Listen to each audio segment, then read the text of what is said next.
ദൈവത്തിന് നിങ്ങളുടെയും എൻ്റെയും കുടുംബജീവിതത്തെക്കുറിച്ച് കർത്താവിന് ഏറ്റവും അധികം concern. Wives, likewise, be submissive to your own husbands, that even if some do not obey the word, they without the word may be won by the conduct of their wives. മുഴുവൻ വായിച്ചേ. കീഴടങ്ങിയിരിപ്പീൻ, വചനം അനുസരിക്കാത്ത പക്ഷം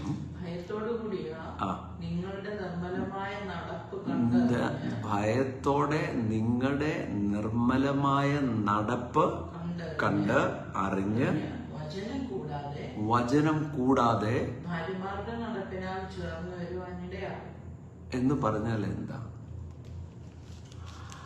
വിശ്വാസത്തിൻ്റെയും എല്ലാ അനുഗ്രഹത്തിൻ്റെയും അടിസ്ഥാനം, anchor ആരാ? ഭാര്യ. രണ്ട് സ്ഥാപനങ്ങൾ, ഇൻസ്റ്റിറ്റ്യൂഷൻസ് ദൈവത്തിന് ഈ ഭൂമിയിലുള്ളൂ. ഒന്ന് കുടുംബം, 2 സഭ. സഭയെന്ന് പറയുന്നത് കർത്താവിൻ്റെ ശരീരവും ആ കുടുംബത്തിൻ്റെ നിഴലാണ്. അല്ലെങ്കിൽ കുടുംബജീവിതം എങ്ങനെയാണോ, ഒരു ഭാര്യയും ഭർത്തൃ ജീവിതം എങ്ങനെയാണോ അതുപോലെയാണ് യേശുവും സഭയും. അപ്പം ഈ ശകാരത്തിന് ശകാരം, പകരത്തിന് പകരം ചെയ്യരുത് എന്ന് പറയുന്ന എവിടെയാ ആരംഭിക്കുന്നത്? അതിന്റെ 1-ാമത്തെ വാക്യം വായിച്ചാൽ മനസ്സിലാവും. 3:1. 1 പത്രോസ് 3:1. നിങ്ങളുടെ ഭർത്താക്കന്മാർക്ക്. അപ്പം ഇതൊരു ഫാമിലി ഇഷ്യൂ ആ തുടങ്ങുന്നത്. അവിടെ പറയാണ്, ഭാര്യമാരെ നിങ്ങളുടെ സ്വന്തം ഭർത്താവിന് കീഴ്പ്പെടുവീൻ.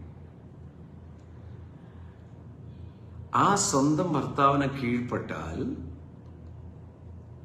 വചനം പോലും പറയാതെ അവരുടെ ജീവിതത്തിൽ സുവിശേഷം നിങ്ങളുടെ ജീവിതത്തിലൂടെ വായിക്കാൻ പറ്റും. ചിലരിങ്ങനെ പറയും, ഭർത്താവിനല്ല കർത്താവിനെ നമ്മൾ കീഴ്പ്പെടേണ്ടി, അതുകൊണ്ട് ഭർത്താവിനെ എതിർക്കണം, വിശ്വാസത്തിൽ കൊണ്ടുവരണം എന്ന് പറഞ്ഞാൽ ഈ ഭാര്യ ആരാ? നമ്മൾ എത്ര സുവിശേഷം പറഞ്ഞാലും ഹൃദയം തുറക്കുന്നത് ദൈവമാണ്. ഹൃദയം തുറക്കുന്നത് ദൈവമാണ്. ആ ഹൃദയം തുറക്കണമെങ്കിൽ നമ്മുടെ യേശുവിനോടുള്ള ഭയവും യേശുവിനോടുള്ള വ്യക്തിപരമായ നടപ്പും കണ്ട്, എന്ന് പറഞ്ഞാൽ എന്താ? കാണാൻ പറ്റുന്ന വിശ്വാസം. ഞാൻ വിശ്വാസി വന്ന ശേഷം 3 വർഷം കഴിഞ്ഞിട്ടാണ് ഇനി വിശ്വാസി വന്നത്. എൻ്റെ ജീവിതത്തിലെ രൂപാന്തരവും എൻ്റെ ജീവിതത്തിൽ ദൈവം ചെയ്യുന്ന പ്രവൃത്തികളും വ്യക്തമാകാൻ തുടങ്ങിയപ്പോൾ, എതിർത്തിട്ടല്ല. അവിടെ ഞാൻ ഒരിക്കലും അനിയോട് പറഞ്ഞില്ല, ബാക്കിയുള്ളവർ എന്നാ വിചാരിക്കും, എൻ്റെ കൂടെ ഒന്നും വന്നേ ഇല്ല. ഞാൻ ദൈവം എന്നെ ഏൽപ്പിച്ചിരിക്കുന്ന സുവിശേഷ വേലയായി നടന്നു. വെളിയിലുള്ളതിനേക്കാളും ഞാൻ ശുശ്രൂഷകരോട് ആണ് ഇത് സംസാരിക്കുന്നത്. ചില സമയത്ത് നമുക്ക് തോന്നും, നമുക്ക് യേശുവിന് വേണ്ടി ഓടണം, നല്ല കാര്യം, ഓടണം. പക്ഷേ സ്വന്തം ഭാര്യയോട് കൂടുതൽ സമയം ചെലവഴിക്കണം. അല്ലെങ്കിൽ എത്ര ശുശ്രൂഷ ചെയ്താലും അതിൻ്റെ ഫലം കാണത്തില്ല. നിങ്ങൾ ചോദിക്കും, അതെങ്ങനെ അറിയാം? ഞാൻ സുവിശേഷ വേലയിൽ യേശുവിനെ അറിഞ്ഞു. അതിൻ്റെ തീഷ്ണതയിൽ ഒട്ടും കുടുംബത്തിൽ സമയം കണ്ടെത്താതെ ഓടുന്നു. ഒരു സമയമായപ്പം അനി ചോദിച്ചു, ഇതും ബിസിനസ്സും തമ്മിൽ എന്നാ വ്യത്യാസം? അവിടെയും രാവിലെ മുതൽ ഓടുമായിരുന്നു, ഇതും രാവിലെ മുതൽ ഓടും. എനിക്ക് മനസ്സിലായി ഒരു അലാം അടിച്ചത്. പലപ്പോഴും നമ്മൾ ടേക്ക് ഇറ്റ് ഫോർ ഗ്രാൻറ്റഡ്.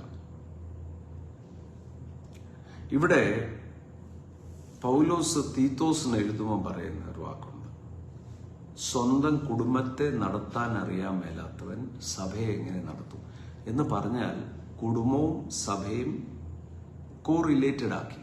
ഒന്ന്. രണ്ട് കുടുംബം എന്ന് പറയുന്നത് ആണ് ആദ്യത്തെ സഭ. അപ്പോൾ സ്വന്തം ഭർത്താവിന് കീഴ്പ്പെടുക എന്ന് പറയുന്നത്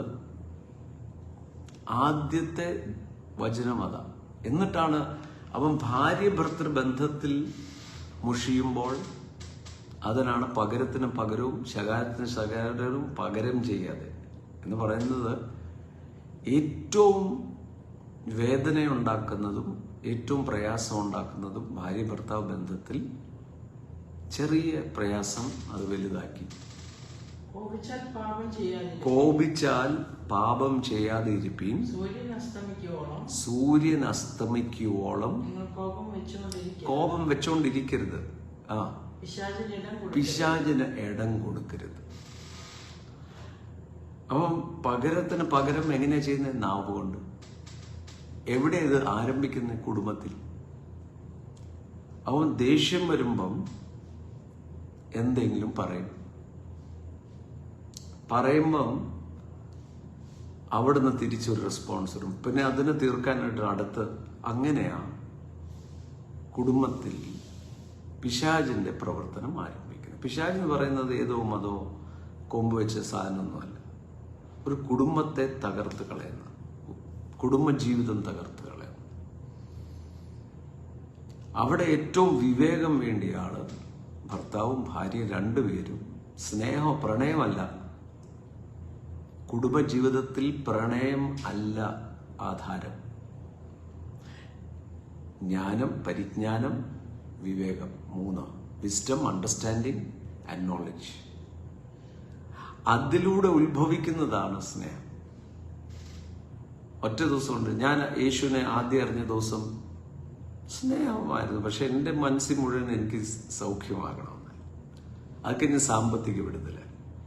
പക്ഷെ ഓരോ ദിവസവും ചെല്ലുന്തോറും ഈ വിഷയങ്ങളുടെ പ്രസക്തി മാറി യേശുവായി അല്ല എൻ്റെ ജീവിതത്തിൽ.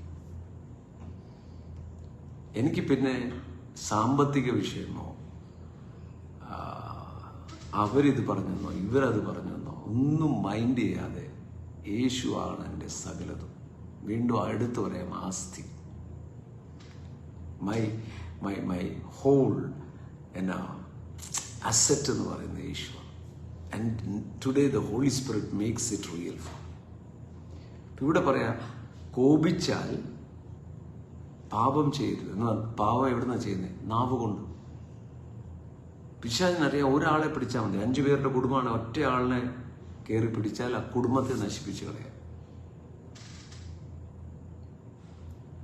അപ്പൊ അവിടെ പറയാ, ഭാര്യമാരെ നിങ്ങൾ സ്വന്തം ഭർത്താവിന് കീഴ്പ്പെടണം.